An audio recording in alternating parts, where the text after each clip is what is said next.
103,4 DFM Radio Musik Asli Indonesia.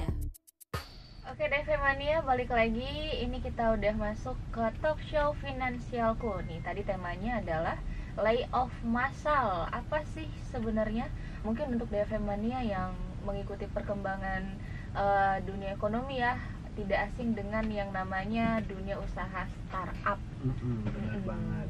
Apalagi memang di beberapa waktu lalu usaha startup ini sempat hype ya Bang Ilham, dan sangat membantu. Tapi Nurul ini selama ini pernah udah ngikutin nyimak info seputar dunia startup kan? Ya kadang sih dari sosial media atau dari media-media lain yang memberitakan startup, tapi ada juga teman-teman yang gabung di perusahaan startup.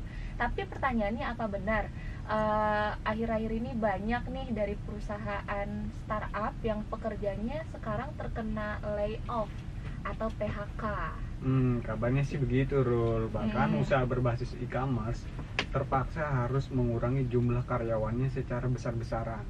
Ini tentu dirasakan mendadak dan kasihan karyawan yang terkena layoff. Pastinya mereka pada gak siap ya. Oke, benar banget. Oke Bang Ilham, daripada simpang siur kita nggak tahu ya, kita langsung aja tanyain nanti kepada pakarnya. Ini di studio sudah hadir nih bersama kita. Ada Bang Rizky Syam, CFP. Assalamualaikum pagi Bang. Waalaikumsalam warahmatullahi wabarakatuh. Selamat pagi DFM Mania. Selamat pagi Selamat Bang pagi. Rizky. Sehat Bang? Alhamdulillah sehat, hari ini sehat. Alhamdulillah diberikan kesehatan. Diberikan sehat, amin, amin, amin. Oke DFM Mania, untuk nanti yang mau bertanya seputar tema kita layoff massal, ada apa sebenarnya? Silahkan kirimkan pertanyaannya via WhatsApp ke 0811991034. Oke Mas Rizky, kira-kira kenapa bisa layoff atau PHK massal ini terjadi? Padahal nih, setahu kita startup ini kan bisa dikatakan bertumbuh luar biasa, terlebih lagi kemarin di masa pandemi. Sebenarnya apa sih yang melatar belakangi adanya layoff atau PHK massal di sektor usaha startup? Silakan Mas. Oke, jadi sebenarnya yang melatar belakangi setiap perusahaan startup beda-beda dan itu harus dikonfirmasi ke perusahaan startupnya masing-masing. Tapi pada dasarnya sebenarnya permasalahannya adalah uang investornya yang mereka merelaksasi gitu. Jadi mereka tidak gencar lagi memberikan pendanaan. Dikarenakan banyak hal ya, dikarenakan suku bunga, dikarenakan ya ini sebenarnya kalau udah akhir kayak gini sebenarnya ini dinamakan dengan tech winter lah orang-orang pada nyebutnya. Karena tech winter. Iya, karena memang begitulah yang terjadi di startup sebetulnya. Dan sebenarnya kalaupun kita melihat di beberapa tahun terakhir gitu ya, kalau kita ngomongin mengenai layoff kayak gini, sejak awal pandemi sebenarnya udah. Sebenarnya udah dilakukan pelan-pelan. Cuman baru yang sekarang itu gelombangnya paling gede karena ini menyangkut ke negara-negara maju juga. Jadi negara maju udah lebih parah, layoff-nya gede-gedean, startupnya mereka di sana. Nah di Indonesia pun terdampak karena balik lagi uang investornya mereka jadinya tidak memberikan pendanaan. Jadi untuk perusahaan-perusahaan yang bakar duit gitu kan, mereka harus putar otak nih gimana caranya biar cost untuk day to day-nya perusahaan ini tetap masih bisa jalan. Nah itu salah satu permasalahan terbesar dalam startup adalah kita sebagai pekerja di sana digaji yang luar biasa tinggi. Itulah makanya kan banyak banget orang-orang yang selesai kuliah mau di mana? Wah, rata-rata nyarinya startup gitu ya. Oh, startup buka lowongan apa, mereka pasti larinya mau ke sana. Karena memang tidak bisa dipungkiri income-nya, gajinya mereka itu sudah luar biasa besar. Ya, beberapa klien saya, karena saya juga pegang beberapa startup yang saya bantu untuk financial planning-nya di situ ya, sama HR-nya beberapa perusahaan. Saya juga sampai tergeleng-geleng gitu ya, usia masih 25 tapi gaji sama 25, kan keren. Wow. Gitu kan, kayak kalau misalnya dia nggak masuk startup mungkin susah untuk nyari yang kayak gitu. Nggak banyak lah perusahaan yang bisa memberikan benefit seperti itu. Ada juga yang usia 30 ketika perusahaan ini IPO di Indonesia, terus dia dapat shares yang bisa dia cairin, dia udah jadi miliarder. Padahal belum genap 30 tahun. Nah itu tuh yang membuat orang makanya wah pengen banget ya masuk startup gitu kan, seru nih kayaknya masuk startup. Nah cuman yang tidak bisa dipungkiri permasalahan-permasalahan seperti ini juga sebenarnya ada, ini juga banyak. Makanya teman-teman kalau misalnya mau masuk startup harus betul-betul juga bisa mengatur anggaran, karena belum tentu kedewasaan kita mengelola uang ketika kita dapat gaji yang besar itu bisa baik gitu ya. Nggak semua orang tuh siap, sanggup gitu. Itu makanya beberapa startup pakai kami jasanya, itu salah satunya reasonnya itu. Karena dikasih gaji udah gede. Kalau misalnya kita bandingin dengan beberapa perusahaan lainnya yang mungkin rata-rata di Indonesia gitu ya, consumer goods, perbankan, ini kan doesn't make sense. Dia lebih kaya, tapi kok mereka nggak ngerasa cukup ya? Tapi itu dia. Iya, nah itu tuh hal-hal yang seperti itu tuh yang biasanya saya tangani. Berarti tadi dari masalah sikap investornya, kemudian juga bisa jadi dari pengeluaran startup itu sendiri ya? Iya, karena tahun depan isu resesi global itu kan luar biasa ya, walaupun insya Allah di Indonesia tuh mungkin tidak begitu berdampak sebesar itu, tapi ya kita tetap harus waspada, dan perusahaan kan tidak bisa mengambil keputusan pada saat itu. Mereka kan pasti melihat in the future. Ya udah, mulai sekarang kita jadi mengurangi karyawan, mereka raise cash lebih banyak, dan itulah jadinya dampak yang mungkin singkatnya yang terjadi gitu. Oke, Mas Rizky. Ini juga nih, ya, tapi ada hubungannya nggak sih nih Mas antara isu resesi dengan layoff massal yang sedang terjadi akhir-akhir tahun ini? Sangat berhubungan. Itulah salah satu reasonnya, karena nggak bisa dipungkiri juga di Indonesia itu investor kan biasanya dari luar ya, Mas, yang paling banyak. Bahkan kalau kita ngomongin di bursa saham kita aja, foreign flow itu jauh lebih mendominasi ya. Nah cuman maka dari itu ketika ada isu resesi di luar negeri yang membuat orang-orang tuh jadinya takut. Begitupun startup yang memang pendanaannya biasanya mereka dari venture capital yang basisnya mungkin ada di Singapura, ada di US, UK dan lain sebagainya. Nah itu efek dari global economy pasti berdampak juga ke lokal ekonomi, udah pasti. Itu kalau untuk menanggapi solusinya ada nggak sih Mas? Apa aja sih kira-kira yang terkena PHK ini? Yang terkena PHK sebenarnya solusinya banyak ya. Tapi sebenarnya solusi ini harusnya sudah kita siapkan sejak awal kita masuk. Misalnya kita pertama kali ada yang harus kita punya adalah dana darurat. Dana darurat. Nah itu tuh mau kamu sekarang lagi aman di perusahaan, mau kamu nanti pensiun, mau kamu bagaimanapun kondisi kamu saat ini, kamu wajib memiliki dana darurat. Karena salah satu reason kenapa dana darurat itu ada adalah karena ini dibuat berdasarkan kalau orang itu terkena PHK, dia nggak bisa bekerja. Nah berdasarkan riset yang sudah dilakukan, itu individu itu butuh maksimum 6 bulan untuk dapat pekerjaan yang baru. Maksimum 6 bulan. Tapi kalau kita sudah itu tapi kalau nyari ya, kalau nggak nyari sih gue nggak tahu kan berapa sampai dia bisa kerja lagi. Nah tapi kalau misalnya kita sudah berkeluarga, nah ada masalah yang lebih besar. Kita nggak cukup cuma 6 bulan, kita butuh mungkin sampai 9 bulan. Bahkan dengan kondisi yang ketidakpastian ini, saya biasanya ke klien-klien juga, oke, boleh dana darurat yang kita gedein. Artinya kita maksimumin sampai 12 kali. Jadi bukan portfolio investasinya yang kita tarik-tarikin, kita raise cash, bukan, tapi dana darurat yang kita raise yang lebih banyak ya. Karena kita mau memastikan selama 12 bulan ke depan kita itu aman. Sebenarnya itu yang harus dimiliki pertama kali. Jadi kalau teman-teman takut kena PHK, iya make sure itu dana daruratnya ada. Tapi kalau teman-teman nggak punya dana darurat, pasti takut banget sekarang. Pasti takut banget sekarang karena ya gimana besok, apalagi kalau teman-teman udah ada cicilan. Wah. Itu kan pasti udah waduh gimana nih. Nah, itu makanya teman-teman ketika berhutang, ketika mengatur personal finance itu banyak aspek yang harus kita lihat, nggak bisa cuma dari satu sisi aja. Dan jangan sampai kita bergantung kepada perusahaan untuk memberikan kita uang. Ingat bahwasanya itu perusahaan yang ngegaji kamu, bukan kamu yang punya.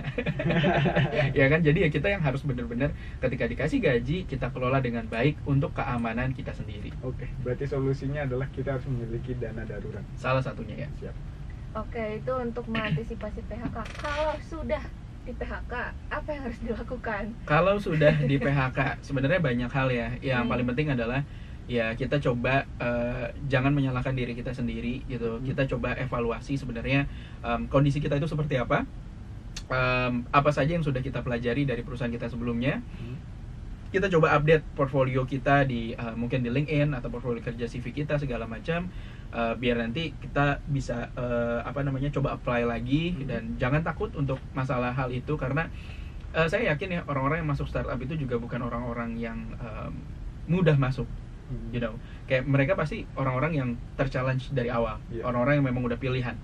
Jadi kalau dirimu memang orang baik, orang bagus ya, orang yang punya kinerja yang oke banget tuh di mana aja juga pasti oke. Cuman yang harus kita sadari ketika mungkin kita mencari pekerjaan yang baru, mungkin lebih mudah buat mereka karena mereka punya skill yang luar biasa. Tapi yang harus kita sadari mungkin kita nggak bisa dapat income yang sama. Ya mungkin jauh gitu kan, mungkin kita cuma dapat sepertiganya atau setengahnya. Ya well, nggak apa-apa. Yang penting untuk survive untuk di awal-awal kita nggak apa-apa sambil mencari gitu ya. Kita harus maintain, makanya ketika dalam lingkup startup itu kita di lingkungan orang-orang yang bagus, orang-orang yang secara kinerja luar biasa hebatnya. Nah itu makanya maintain good relationship also work best ya untuk kita. Dan ya kalau bisa jangan cuman bergantung dengan apa yang kita lakukan di kantor. That's why makanya kita di luar pun kita harus develop skill outside of our work gitu ya. Jadi kalau di kantor kerjanya IT, ya di luar ada kerjaan lain mungkin yang bisa kita maintain. Jadi kita nggak cuma fokus di dunia yang terlalu sempit gitu. Kita bisa adaptasi dimanapun. Itu yang harusnya bisa dilakukan. Tapi ya setiap individu akan berbeda-beda tergantung case-nya seperti apa. Oke, kita juga percaya sih kalau orang-orang yang kerja di startup itu udah yang pilihan ya, begitu ya? Harusnya ya. Harusnya. Gak mungkin kan dibayar mahal tapi benar, tapi santai-santai kocak gitu kan. Gajinya kita bisa lihat ya Mas ya. Iya, dari gajinya saya luar biasa besarnya. Tapi mungkin kalau udah kalau udah di PHK nih untuk teman-teman yang sebelumnya ada di perusahaan startup yang sudah terbiasa dengan barang-barang luxury yang mewah-mewah gitu, mungkin bisa diturunkan lagi ya. Iya. Gaya hidup. Itu gaya hidup teman-teman SCBD, apalagi di SCBD banyak startup ya. Iya, benar sekali. Oke, Bang Rizky, sebelum kita lanjut nih kita bacain ada beberapa list pertanyaan di WhatsApp ya. Ini dari Mas Darmawan di Warung Buncit. Bagi yang terkena PHK, apakah karyawan startup dapat uang kompensasi? Jika diterima, besarannya kira-kira berapa? Oke, thank you Mas Darmawan di Warung Buncit ya. Bagi yang terkena PHK, apakah karyawan startup dapat uang kompensasi? Jawabannya adalah tergantung. Iya, ada yang memang dapat, ada yang enggak juga gitu. Biasanya kan tergantung masa kerja ya. Nah biasanya pesangon itu kan paling tidak udah 1 tahun dia bekerja itu bisa dapat pesangon. Tapi ya tergantung beda perusahaan, beda kebijakan. Nah besarannya berapa? Ya balik lagi tergantung, kita nggak pernah tahu. Tapi yang paling rekor yang pernah saya temukan di beberapa startup klien saya, yaitu mereka pesangonnya itu dari saham yang mereka miliki. Karena kan ketika di startup itu kan valuasi dari perusahaannya itu kan naik. Ketika dia di PHK, dia berhak atas berapa persen dari sahamnya. Nah itu tidak menutup kemungkinan tiba-tiba dia jadi miliarder. Nah itu sangat itu terjadi dan klien saya mendapatkan hal itu gitu. Jadi ya makanya tergantung kamu si klien ini atau si karyawan yang di startup itu, ketika dia di PHK, dia itu benefit yang udah dikasih sama perusahaannya apa, masa kerjanya berapa lama. Nah itu perhitungannya mungkin beda-beda setiap perusahaan, tapi mengacu dari undang-undang karyawan, undang-undang bukan cipta kerja, tenaga kerja. Nah undang-undang tenaga kerja itu harusnya dapat kompensasi kalau misalnya di PHK gitu ya. Cuman ya nanti tergantung lagi balik bagaimana dia sudah berapa lama di perusahaan dan lain sebagainya. Atau memang yang di layoff massal ini memang karyawan yang belum bekerja selama setahun? Kebanyakan bisa iya. Jadi kebanyakan iya. Jadi beberapa ada nasabah saya atau klien saya itu ya mereka baru aja masuk gitu ya, baru 3 bulan, baru 2 bulan, terus gara-gara layoff ya udah. Dan ini kan sebenarnya baru terjadi dalam besarnya ini sebenarnya dalam 3 bulan terakhir ini ya, udah mau kuartal 4. Nah itu mulai tuh terjadi. Bahkan ada klien saya yang baru 3 minggu baru diterima masuk ya kan, gaji pertama aja belum keluar tapi udah kena PHK. Jadi ya Bang Rizky, ini ada juga nih dari Dila di Bidara Cina. Kenapa PHK perusahaan startup bisa bersamaan padahal banyak banget orang yang masih butuh pekerjaan? Nah kenapa kira-kira bersamaan semuanya? Karena sebenarnya kan ini agenda ekonomi ya. Jadi dari sisi keuangan global pun bermasalah. Jadi sebenarnya masalahnya bukan karena mereka mau barengan gitu kan, mereka janjian, enggak. Tapi memang secara ekonomi, secara global ini kan terdampak banget, dan startup itu sangat-sangat terdampak karena investornya dari asing kebanyakan gitu ya, dari negara-negara di luar Indonesia. Jadi ketika mereka stop pendanaan, pasti nanti yang lain juga kena gitu, karena ya balik lagi money flow-nya itu kan kita ngikutin nih. Kalau misalnya ada arah resesi, employee rate di dunia itu tiba-tiba drop, ya pasti implikasinya ke kita juga. Ada penanya juga dari via WhatsApp juga nih Mas, dari Aditya di Kebagusan Lenteng Agung. Sebagai orang yang masih bekerja di startup, saya jadi ikutan khawatir dengan adanya PHK massal. Mohon masukan solusi terbaiknya jika hal tersebut terjadi pada saya nih Mas. Jika terjadi sama kamu, yang harus dilakukan pertama kali adalah milikilah dana darurat. Dan juga kamu juga mulai dari sekarang cobalah memiliki asuransi yang sesuai dengan keuangan kamu. Lalu dari sisi portfolio investasi, kamu pastikan juga sudah menghitung tujuan-tujuan keuangan kamu itu butuhnya apa. Jadi kamu tahu ideal dana yang harus disisihkan setiap bulan berapa. Jadi ketika nanti ada kondisi di mana kamu amit-amit gitu ya kena PHK, kita udah tahu flow keuangan kita itu seperti apa, biar tidak terganggu berapa minimum payment yang kita harus dapatkan dan lain sebagainya, itu bisa dihitung. Nah jadi maka dari itu ketika kita ngobrolin mengenai personal finance ini kan lebih khusus untuk ngobrolin apa yang bisa kita kontrol. Ya, yang bisa kita kontrol apa? Ya semua keuangan yang udah kita punya, aset yang kita miliki, dana darurat, asuransi, tujuan-tujuan keuangan yang dia inginkan, itu yang harus dipikirkan baik-baik, dan juga skillnya dia yang harus ditambah. Jadi jangan pernah takut sebenarnya.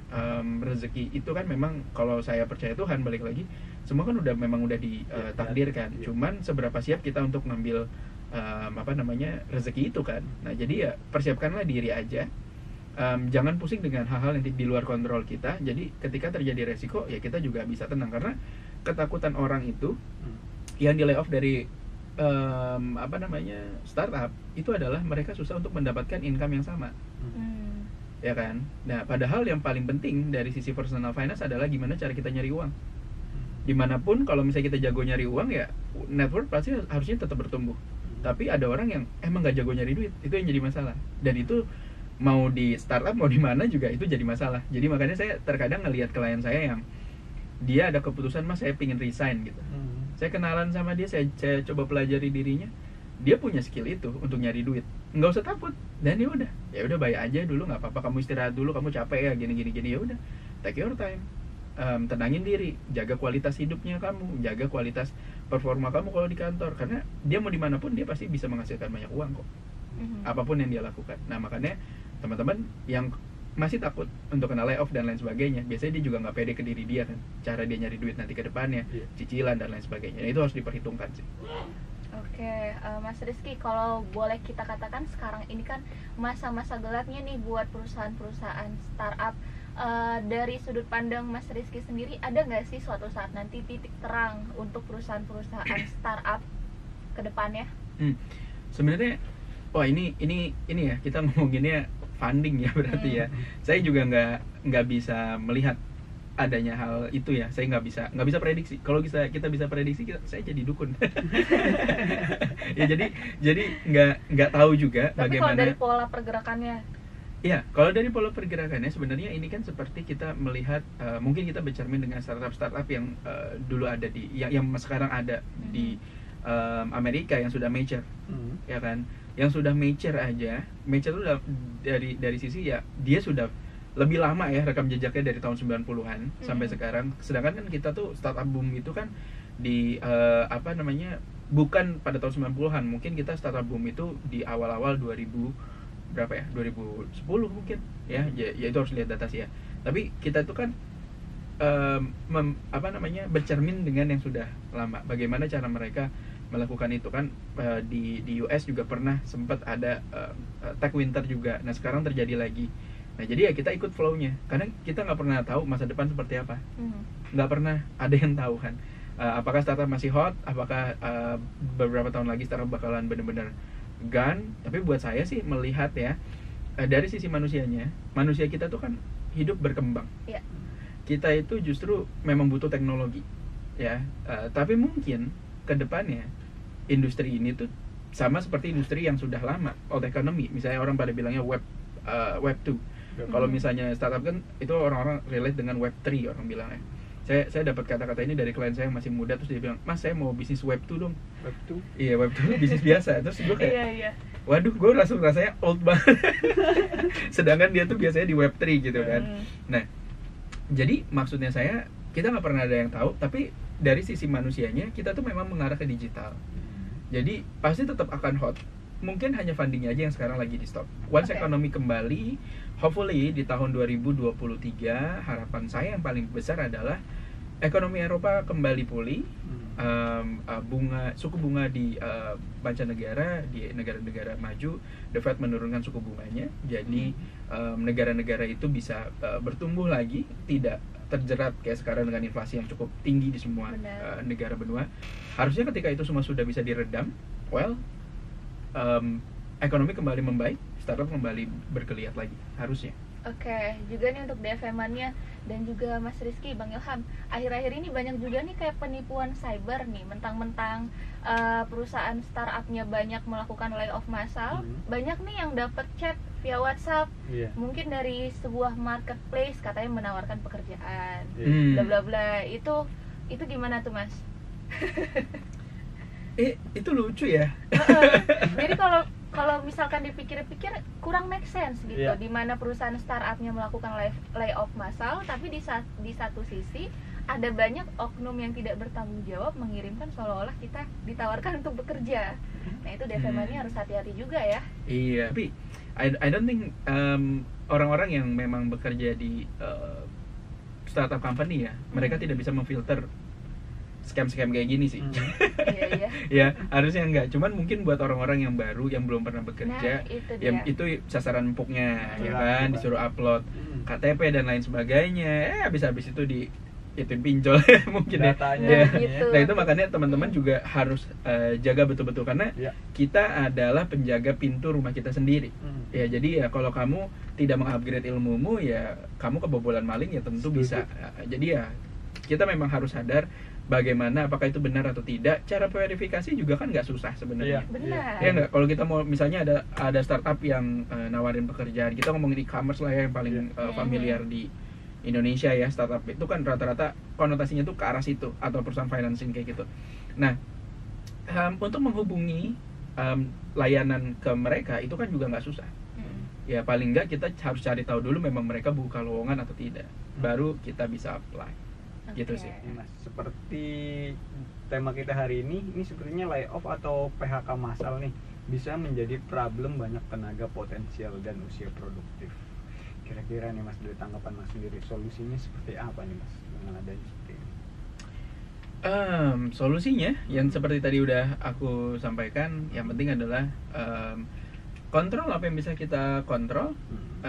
Jangan pusing dengan hal yang di luar kontrol kita. Fokus sama hal yang bisa kita kelola sendiri, seperti miliki dana darurat, punya asuransi pribadi, sudah mulai menabung. Kalau misalnya kita sekarang takut akan kondisi PHK atau resesi, berarti dana daruratnya aja yang diperbesar. Gitu. Itu dari yang bisa kita kontrol. Yang kita bisa usahakan apa? Yang mungkin kita bisa usahakan seperti kita tambah skill kita perbaiki misalnya di LinkedIn kita tambah koneksi kita, jaga hubungan sama orang-orang, itu yang bisa kita usahakan. Nah, yang di luar kuasa udah nggak usah dipikirin. Nah, karena itu malah justru nakut-nakutin kita, yang membuat kita justru mungkin performanya jadi malah menurun gitu ya. Ketakutan itu yang tidak melandasi yang tidak terlandasi dengan benar, justru malah membuat keputusan kita dalam berinvestasi malah jadinya salah, malah kita risk terlalu banyak dan lain sebagainya. Padahal momentum kayak gini, terdiskon kayak gini, ketika market sedang orang-orang pada takut, harusnya kita mulai tamak di situ untuk kita masuk ke investasi dan lain sebagainya. Tapi kalau hal-hal yang di luar kontrol kita malah mengusik kita, itu malah berbahaya untuk kita sendiri, bisa backfire. Oke, ini juga terkait dengan resesi mungkin yang lagi marak beritanya akhir-akhir ini. Bisa di-prepare, tapi kita doakan semoga nggak terjadi ya, Mas ya. Amin. Stabil aja sampai tahun depan. Amin. Siapa yang nggak mau aman? Iya benar. Mas Rizky, mungkin closing statement singkat aja terkait dengan tema kita biar lebih ngena pagi ini tentang layoff massal. Silakan Mas. Oh wow. Closing statement ya. Closing statement ya. Jadi aku melihatnya banyak banget orang yang ketakutan dalam masalah PHK masal ini. Salah satunya adalah mereka yang tidak siap. Maka dari itu sebenarnya mau kita sekarang isunya lagi PHK massal ataupun tidak, kondisi ekonomi sedang baik ataupun buruk, yang harus kita fokus adalah mengontrol apa yang bisa kita kontrol saja. Ya, yang seperti tadi saya sudah sampaikan ke Mas Ilham, itu harus dilakukan dan usahakan apa yang bisa kita usahakan. Jangan pusing dengan apa yang di luar kontrol kita. Saya pernah baca mengenai hal ini sebenarnya relate dengan filsuf Stoa atau Stoicism. Jadi sebelum kita merespon sesuatu juga kita harus melakukan stop dulu gitu ya.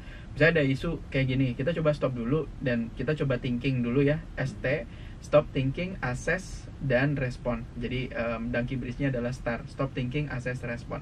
Jadi kalau misalnya ada isu apapun itu, coba berhenti sejenak, coba pikirkan lebih matang, coba cari tahu. Oke? Baru kita akses informasi yang udah kita telan itu.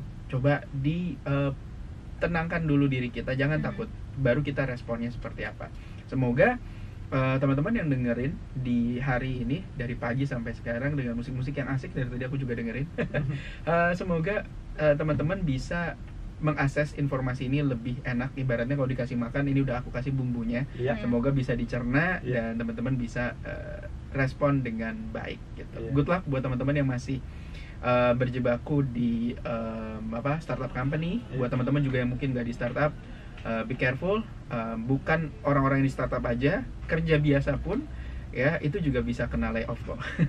Jadi semua orang tuh bisa dalam kondisi ini, maka dari itu usahakanlah apa yang bisa kita kontrol saja.